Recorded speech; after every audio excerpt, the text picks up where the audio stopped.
Magandang umaga po, ito ang News TV Live. Pinag-iisipan na magdeklara ng state of calamity sa bayan ng Malay sa Aklan kung saan matatagpuan ang Boracay Island. Kasunod yan ng malaking sunog doon nitong nakaraang linggo na tumupok sa ilang mga bahay at establishmento. Sa ulat ng National Disaster Risk Reduction and Management Council, aabot sa 20 milyong pisong halaga ng pinsala sa ari-arian ang idinulot ng sunog. Dahil dyan, ayon sa NDRRMC, magsasagawa raw ng espesyal na sesyon ang lokal na pamahalaan ng Malay para pag-usapan kung dapat ba magdeklara ng state of calamity sa bayan.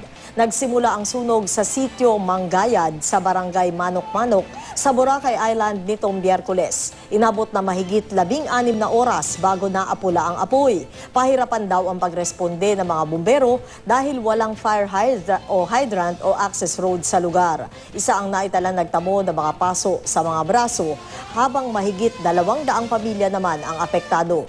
Nagpaabot na raw ng relief goods at gamot ang lokal na pamahalaan, gayon din ang ilang may-ari ng resort.